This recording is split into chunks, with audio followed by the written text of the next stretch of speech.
박사님, 윤석열 정부에서 아까 조금 말씀해 주셨는데 수도권에 있는 공공기관 360곳을 네. 지방 이전하기로 발표한 바가 있습니다. 네. 그 시기가 2023년 하반기 시점이라고 하는데요. 네.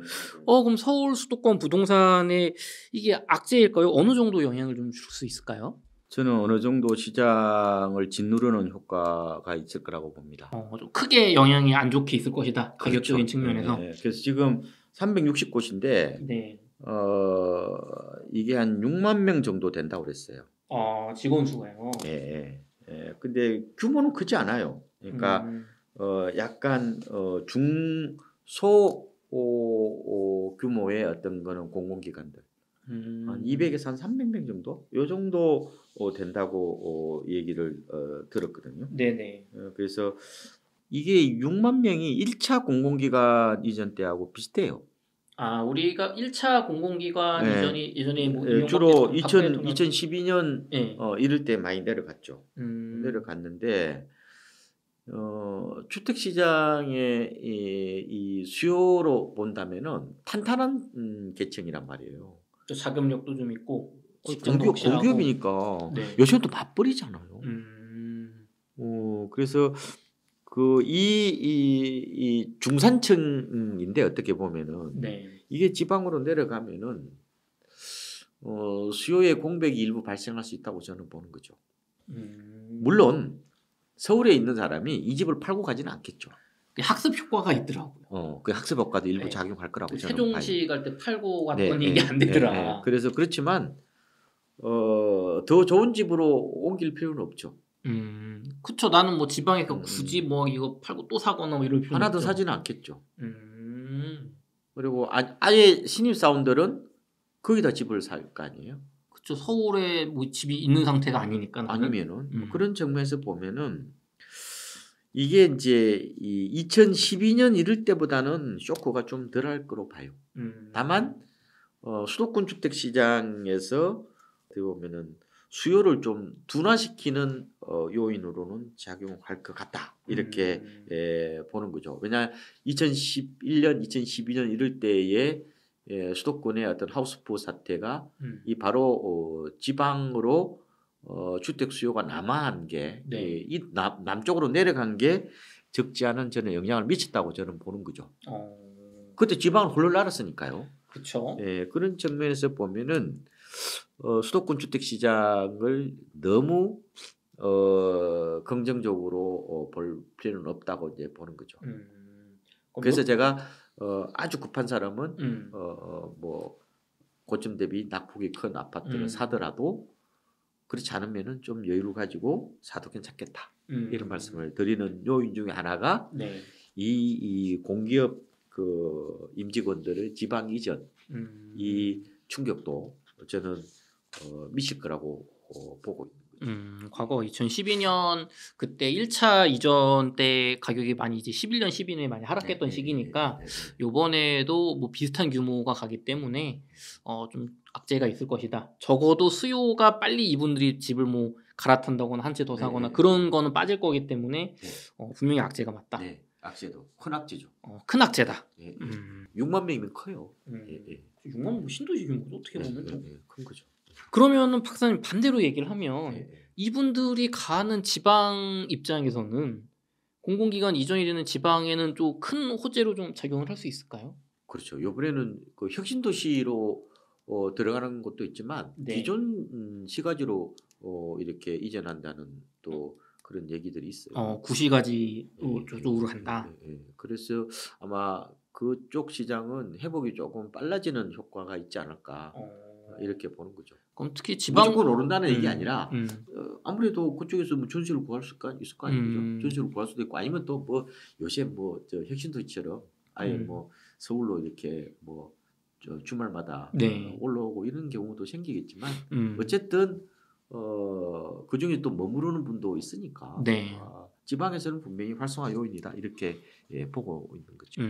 지방에서 좀 내 집 마련을 고민하시는 분들은 요 어떤 공공기관이죠. 어느 곳으로 어느 규모가 어떤 기업들이 가는지 한번 좀 자세히 한번 찾아보시면 도움이 되실 것 같습니다. 좋은 말씀 해주셨고요. 박사님. 네. 작년에 2022년에는 네. 전세의 네. 월세화가 심각했습니다. 심각했죠. 제가 뭐 신문 보면 항상 이제 월세 거래가 더 많다, 월세 너무 많이 오른다, 그런 게 신문을 덮였는데요.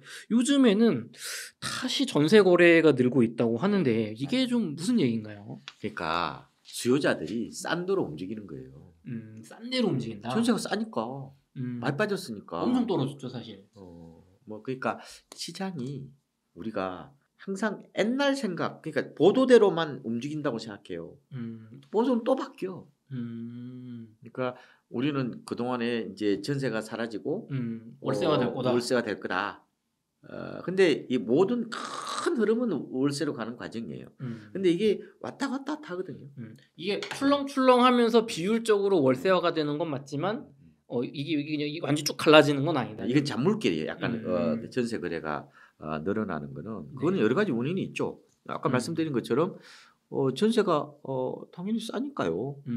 그다음에 금리가 이제 정점을 찍었다는 그런 인식도 일부 작용을 한 것 같고, 그다음에 이제 빌라 전세 사기가 워낙 이게 사회적 이슈가 되니까 아파트 쪽으로 아예 전세를 구하는 이런 어떤 반사이익도 일부 나타났다고 보면 되죠.